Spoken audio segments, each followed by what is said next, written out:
Assalamu alaikum, my dear students. I am Wasim. Today we are going to discuss last topic of perfect competition, which is equilibrium cases in perfect competition. In last lecture, we have discussed the conditions of perfect competition. Students should keep the difference of the equilibrium cases and condition in your mind. There is a difference because there are two conditions of equilibrium, which is necessary condition and sufficient condition. We have already discussed these two conditions in last lecture, and now we are going to discuss the four cases of equilibrium in case of perfect competition. First of all, we will write all these cases in numbers, and then we will draw the diagram of all these cases. There are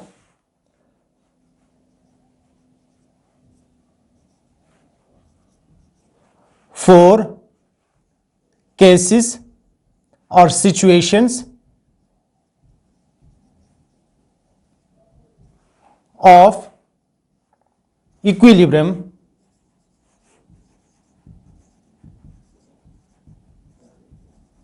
in case of perfect competition.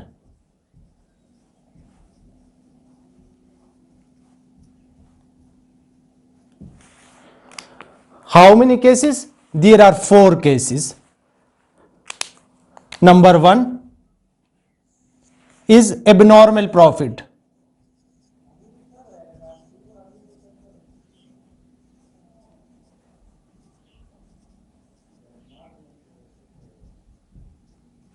Number one is abnormal profit. Number two is normal profit. Number three is loss. And number four is shutdown. Sorry.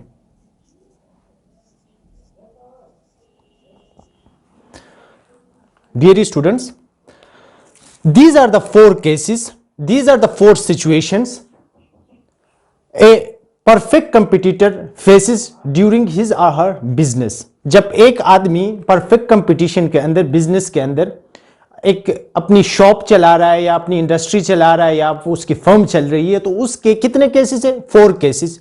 या वो abnormal profit लेगा, या वो normal profit होगा उसके हो, या वो लॉस में चला जाएगा, या क्या करेगा, अपना बिजनेस बंद करके पतली गली से निकल जाएगा. अच्छा, इसमें एक चीज आप लोगों ने जहन में रखना है कि अब इन केसेस को मजीद आसान बनाने के लिए हमने ये देखना है कि कौन कौन सी चीजें जो होती है जिनको हमने जहन में रखना है, कौन कौन से कर्व्स हैं जिनको हम पहले से अपने माइंड में रख लें कि ये कर्व्स इन चारों सिचुएशंस को, केसेस को डील करने में हम इस्तेमाल करते हैं. फिर जब हम डायग्राम ड्रॉ करेंगे तो हमारे लिए आसानी हो जाएगी. आइए उन ग्राफ्स को, उन कर्व्स को वन बाय वन लिखते हैं. वो कर्व्स कौन कौन से हैं? कर्व्स यूज्ड इन इक्विलिब्रियम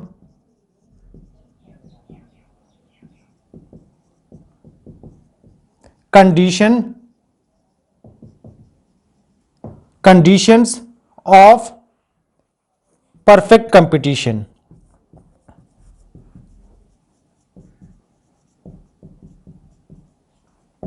वो कौन कौन से हैं? Price line, price curve, average revenue curve, marginal revenue curve. इसको कैटेगरी वन में रखते हैं. क्यों? क्योंकि मैंने लास्ट लेक्चर में ये डिटेल से पढ़ा चुका हूं कि परफेक्ट कंपटीशन के केस में हमेशा प्राइस, एवरेज रेवेन्यू और मार्जिनल रेवेन्यू क्या होते हैं? These all are equal. और ये इसको मैं प्रूफ भी कर चुका हूं ये क्यों इक्वल होते हैं. ठीक है. इसके बाद दूसरे कैटेगरी में हमारे पास क्या होते हैं? मार्जिनल कॉस्ट कर्व होता है, एवरेज टोटल कॉस्ट कर्व होता है, और इसके अलावा एवरेज वेरिएबल कॉस्ट कर्व हमारे पास होता है। अब इन सारे ग्राफ को यूज करके हम डायग्राम बनाएंगे, और उसी डायग्राम से हमें पता चल जाएगा कि एबनॉर्मल प्रॉफिट के केस में किस तरह की डायग्राम बनती है, कौन सा कर्व नीचे होता है, कौन सा कर्व ऊपर होता है, प्राइस और एवरेज रेवेन्यू और मार्जिनल रेवेन्यू के। ठीक है, अब हम जाते हैं एबनॉर्मल प्रॉफिट के डायग्राम की तरफ। वन बाय वन हम इन सारों के लिए डायग्राम ड्रा करेंगे। ठीक है,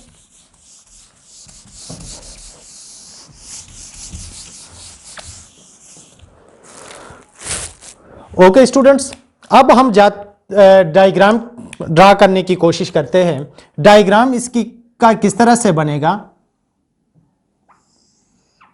ये इनिशियल लेवल पे क्या है, एक्स एक्सिस पे क्वांटिटी है, वाई एक्सिस में हम क्या करते हैं, प्राइस को ड्रा करते हैं। नंबर वन, परफेक्ट कंपटीशन में हम प्राइस के अलावा एवरेज रेवेन्यू को भी ड्रा करते हैं, और मार्जिनल रेवेन्यू को भी हम क्या करते हैं, वाई एक्सिस में ड्रा करते हैं। क्यों? क्योंकि परफेक्ट कंपटीशन के केस में ये सारे इक्वल है। ठीक है, अब अगर ये इक्वल है तो इनकी एक हॉरिजॉन्टल लाइन बनती है, जो कि हम पहले डिटेल में डिस्कस कर चुके हैं। प्राइस, एवरेज रेवेन्यू और मार्जिनल रेवेन्यू। ठीक है, अब हमने क्या करना है, जो फर्स्ट कैटेगरी में मैंने आपको तीन चीजें कर्व बताया था, price, average revenue, marginal revenue, ये आप लोगों ने जहन में रखना है। जो जितने भी चार केसेस हम करेंगे, जितने भी ये डायग्राम हम परफेक्ट कंपटीशन में ड्रा करेंगे, ये लाइन सारों की सेम रहेगी। अब गेम किस चीज की है, हमने ये जहन में रखना है, marginal cost, average total cost और एवरेज वेरिएबल कॉस्ट, इनका जो है ना डिफरेंस होगा एबनॉर्मल प्रॉफिट के केस में, नॉर्मल प्रॉफिट के केस में, नॉर्मल लॉस के केस में, और शटडाउन के केस में। अब मार्जिनल कॉस्ट हमेशा यू शेप्ड होता है, मार्जिनल कॉस्ट। ठीक है, मार्जिनल कॉस्ट को हमने ड्रा कर दिया। अब मार्जिनल कॉस्ट और एवरेज रेवेन्यू, मार्जिनल, इस पॉइंट पे एक दूसरे को क्या कर रहे हैं, इंटरसेक्ट कर रहे हैं। क्या कर रहे हैं, इंटरसेक्ट कर रहे हैं। ठीक है, अब दूसरी जो हमने ग्राफ ड्रा करनी है वो क्या है, एवरेज टोटल कॉस्ट। क्या है, एवरेज टोटल कॉस्ट। ये हम ऐसा ड्रा करेंगे, एवरेज टोटल कॉस्ट। अब ये हमारे पास क्वांटिटी है, ठीक है, ये हमारे पास प्राइस है, ये प्राइस लाइन भी है, एवरेज रेवेन्यू भी है, मार्जिनल रेवेन्यू भी है। ठीक हो गया। अब यहां पे हमने एक चीज देखनी है, वो चीज क्या है, if marginal revenue is equal to marginal cost, ये हमारा कौन सा कंडीशन था, फर्स्ट कंडीशन ऑफ इक्विलिब्रियम था। ठीक है, हमारा क्या था, फर्स्ट कंडीशन ऑफ इक्विलिब्रियम था। जब मार्जिनल रेवेन्यू मार्जिनल कॉस्ट के बराबर हो तो वहां पे क्या होगा, इक्विलिब्रियम होगा। इस पॉइंट पे क्या हो रहा है, marginal revenue is equal to marginal cost. But एक चीज जहन में रखनी है, अब एवरेज टोटल कॉस्ट क्या है, ये लाइन बनती है इसकी। अगर हम ड्रा कर दे, ये इसकी क्या बनती है, ये लाइन बनती है। अब अगर हम इसको देख ले, इस पॉइंट को हम ड्रा कर ले, यहां पे हमारे पास क्या है, जो टोटल एवरेज कॉस्ट एक प्रोड्यूसर को जो पड़ रही है, उससे ज्यादा प्राइस पे वो चीजें बेच रहा है। कितने, उससे ज्यादा प्राइस पे बेच रहा है। तो इट मींस इस केस को हम क्या कहेंगे, ये तो हमारे पास अंडरस्टूड बात है, marginal revenue is equal to marginal cost. ये क्या है, इक्विलिब्रियम पॉइंट है। ठीक है, अब कॉस्ट कम है, ज्यादा प्राइस पे बेच रहा है, तो जब इस तरह का सिचुएशन हो तो हम इसको क्या कहते हैं, इस केस को एबनॉर्मल प्रॉफिट कह देते हैं, जहां पे इसका कंडीशन क्या है, average revenue is greater than average cost. ठीक है, यहां पे एवरेज रेवेन्यू क्या है, कॉस्ट से ज्यादा है, तो जो प्रोड्यूसर है वो क्या कर रहा है, एबनॉर्मल, ज्यादा प्रॉफिट ले रहा है। ठीक है, अब हम जाते हैं नॉर्मल प्रॉफिट की तरफ। अच्छा, दूसरे नंबर पे हमारे पास क्या है, नॉर्मल प्रॉफिट।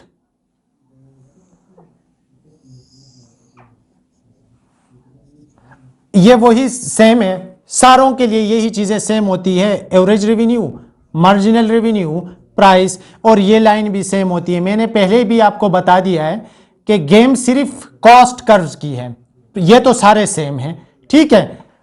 मार्जिनल रेवेन्यू को भी हम ऐसा ही ड्रा करेंगे, ये भी सारों में, मार्जिनल कॉस्ट को, ये भी सारों में सेम होता है, ठीक है। अब यहां पे एवरेज वेरिएबल कॉस्ट, इस केस में एवरेज वेरिएबल कॉस्ट जो होता है, जो होती है वो नीचे होती है। यहां पे क्या होता है, एवरेज टोटल कॉस्ट।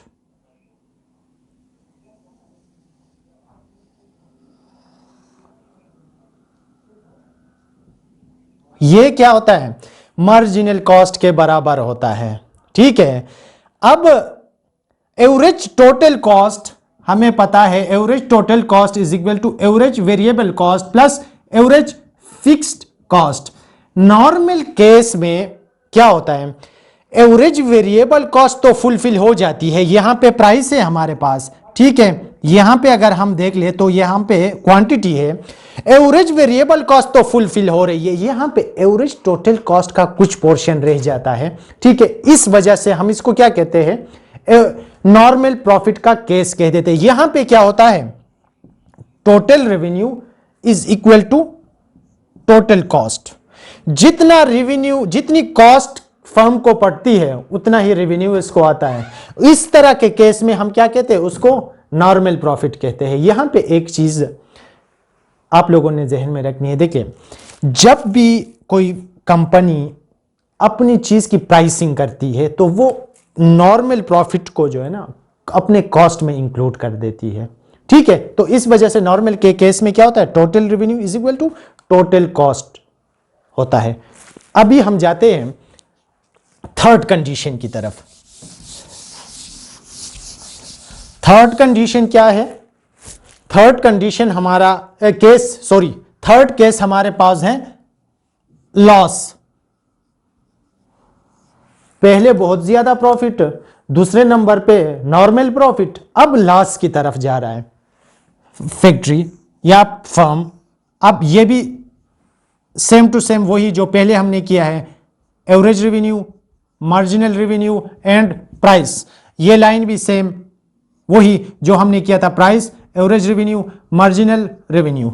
यहां पे क्या है, ये प्राइस लाइन है, मार्जिनल कॉस्ट सेम वही जो हमने पहले ड्रॉ किया था। अब यहां पे केस क्या है, यहां पे एवरेज वेरिएबल कॉस्ट वही रहेगी, बट यहां पे एक चीज का जो है ना, एवरेज टोटल कॉस्ट क्या होगा, एवरेज टोटल कॉस्ट ऊपर निकल जाती है, ठीक है। आपके एवरेज रेवेन्यू से एवरेज टोटल कॉस्ट ऊपर निकल जाती है, तो ये क्या होगा, ये जो पोर्शन आपके पास है ये क्या है, फैक्ट्री को देख ले, इतनी प्राइस उसको कॉस्ट पर, इतना रेवेन्यू वो ले रहा है लेकिन उसकी कॉस्ट क्या है, थोड़ी ज्यादा है इस केस से, ठीक है।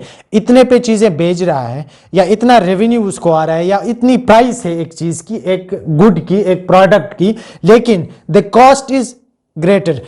एवरेज वेरिएबल कॉस्ट तो फुलफिल हो रहा है, एवरेज फिक्स कॉस्ट का ज्यादातर हिस्सा, ठीक है। पहले नॉर्मल प्रॉफिट में क्या हो रहा था, एवरेज फिक्स कॉस्ट का थोड़ा सा वो बच जाता था, उससे फुलफिल नहीं हो रहा था, उसको हम नॉर्मल प्रॉफिट कहते थे। क्यों, क्योंकि वो अपनी कॉस्ट में ऑलरेडी प्रॉफिट को, नॉर्मल प्रॉफिट को इंक्लूड किया हुआ है। यहां पे एवरेज टोटल कॉस्ट थोड़े से ज्यादा, जो फिक्स कॉस्ट का जो पोर्शन है वो थोड़ा सा बढ़ जाता है, इस वजह से फर्म लॉस में चली जाती है। अच्छा, अब यहां पे एक क्वेश्चन ये जनरेट होता है, क्या लॉस में एक फर्म अपनी प्रोडक्शन कंटिन्यू रखती है?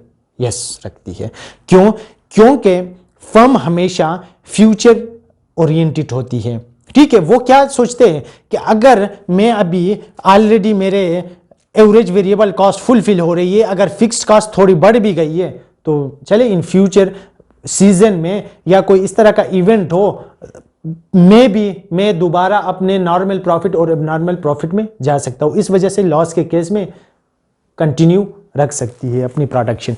अच्छा, अब नंबर 4 पे हम जाते हैं।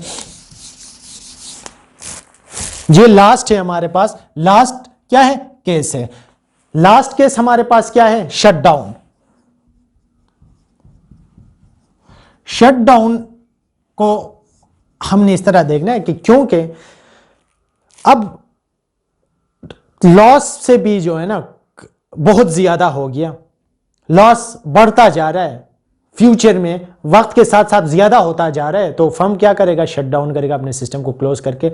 जिस तरह हमने कहा था परफेक्ट कंपटीशन में फ्री एंट्री फ्री एग्जिट है, वो सुकून से अपना बिजनेस खत्म करके बाहर निकल जाएगी उसी मार्केट से। तो ये केस किस तरह से बनता है इसको देखते हैं। Quantity, price, average revenue, marginal revenue, all are same. Price, average revenue, marginal revenue सारे सेम है, ठीक है। अब यहां पे मार्जिनल कॉस्ट वही जो हमने पहले ड्रॉ किया था। यहां पे क्या होता है? जब एवरेज वेरिएबल कॉस्ट और एवरेज टोटल कॉस्ट जब दोनों एवरेज रेवेन्यू से ऊपर चला जाए तो फिर क्या होता है? एक फैक्ट्री शटडाउन की तरफ जाए। देख ले, यहां पे एक चीज इतने पे जो है ना बिकना, इसका टोटल रेवेन्यू इतना, इसकी प्राइस इतनी है, लेकिन उसकी कॉस्ट प्राइस को जो रेवेन्यू जो उसको आ रहा है उसको सरपास कर दिया है। तो इस केस में फैक्ट्री क्या करती है? अपनी फर्म अपनी प्रोडक्शन को बंद करके शटडाउन की तरफ चली जाती है। यहां पे इस केस में average revenue is less than average variable cost. जब एवरेज वेरिएबल कॉस्ट भी एवरेज रेवेन्यू से ऊपर चला जाए तो वो उसी केस में शटडाउन होता है, फर्म की प्रोडक्शन खत्म होती है। ये थे 4 केसेस। और इस लेक्चर के साथ हमने जो सीरीज स्टार्ट किया था लेक्चर्स का परफेक्ट कंपटीशन के, ठीक है, ये इसका लास्ट लेक्चर था। आज के लिए इतना ही काफ़ी। अल्लाह हाफिज़।